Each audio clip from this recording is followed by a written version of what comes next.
Ya estamos aquí el equipo, Jesús Alfonso Barrios, Fernando Vela, Elizabeth Sotres, y hoy tenemos un invitado conocido por ustedes porque ya está en egemexico.com, en YouTube, acuérdense, egemexico.com, en YouTube. Y sin mayor preámbulo, ¿no? Ya para no echar tanto rollo, vamos a entrar al tema con el magistrado emérito, Pedro Rivas Monroy, a quien le doy la bienvenida.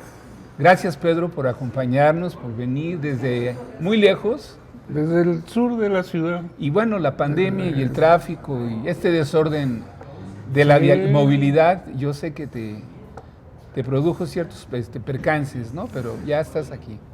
Sí, es increíble que la gente no entienda que todavía tenemos el problema de la pandemia, pero pues ya el tráfico está normalmente en el desorden cotidiano, ¿no? Pero bueno, estamos aquí, afortunadamente. Muy bien. Vamos a entrar directo en el tema porque ya estamos retrasados y el magistrado también trae una agenda de trabajo. Quiero decir que él tiene una experiencia intelectual y política de hace muchos años. Fue maestro mío en la Facultad de Derecho y fue uno de los primeros magistrados del Tribunal Electoral de lo que antes era el Distrito Federal y ahora es la Ciudad de México, la CDMX. Y está invitado aquí por una coyuntura. El tema de la invitación es qué va a pasar después de las elecciones. Pero no vamos a hablar de lo que va a pasar después. Vamos a hablar hoy, en este momento, de lo que están produciendo la coyuntura electoral, además de esta, no quiero decir desorden jurídico, ¿no? Porque a lo mejor me equivoco, Pedro, pero de este va y viene, que si la Corte, que si el INE, que si el desafuero, y pues los temas que están de moda, ¿qué te parece?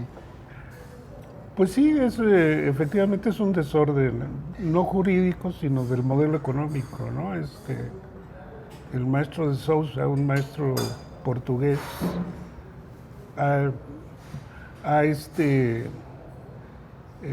generado un concepto que se llama el capitalismo desordenado en lugar del capitalismo salvaje, ¿no? Y que se traduce como el neoliberalismo que hemos padecido desde el tiempo de Salinas y que tuvo su nacimiento con Miguel de la Madrid, ¿no? Ahí es donde cambiaron los factores. Los factores del modelo político. Del modelo político y económico. Y el modelo económico. Básicamente el modelo económico, porque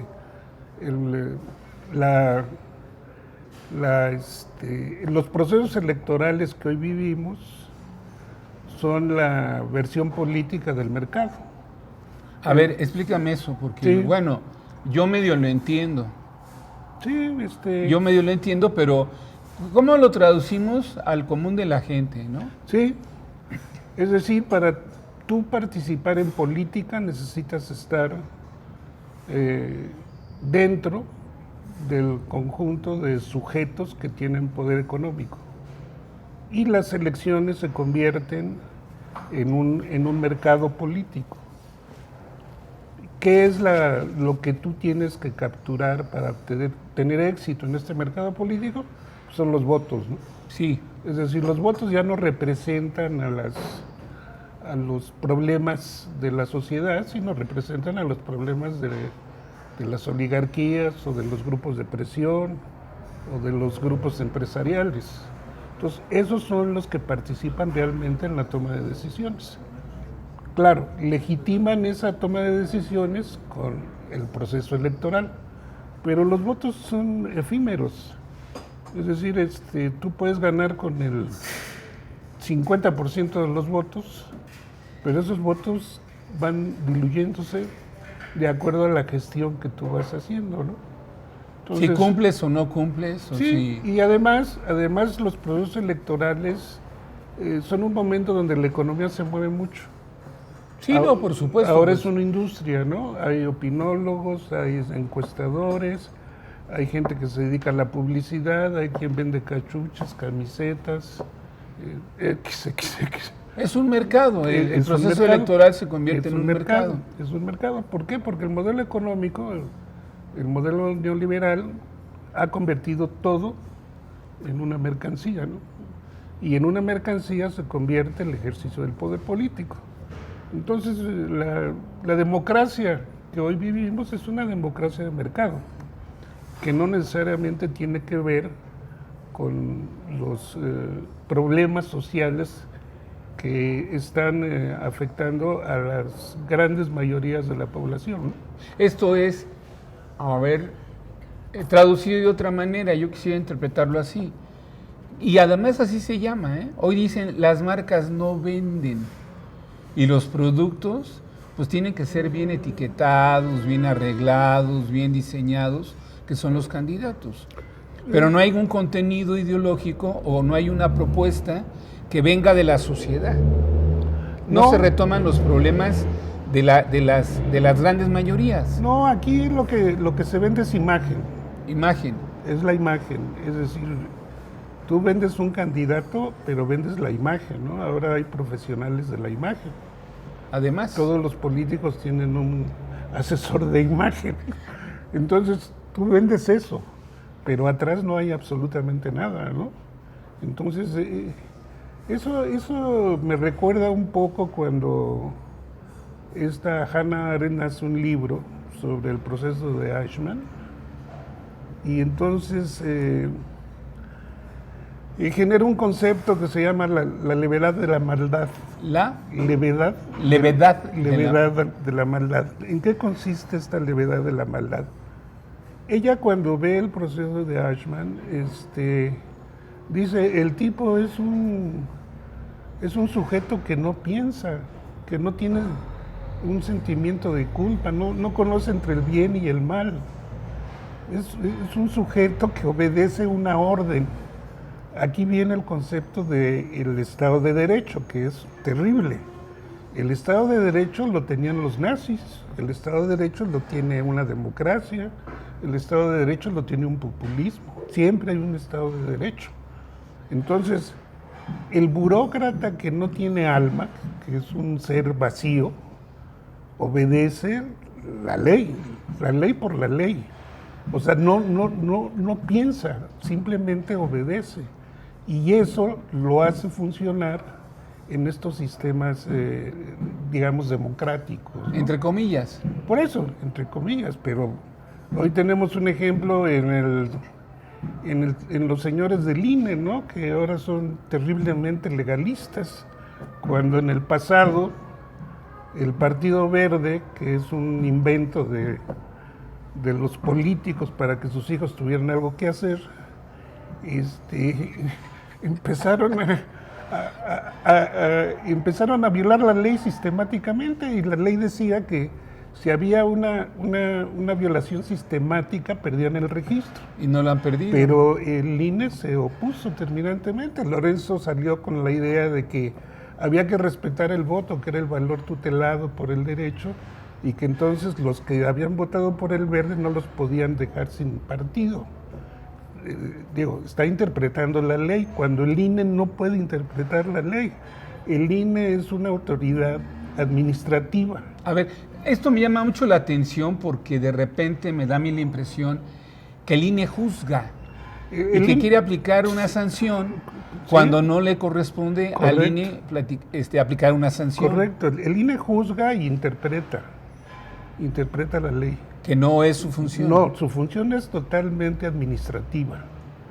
Es una función, digamos, un tanto burocrática, de trámite, porque todas sus decisiones son atacables.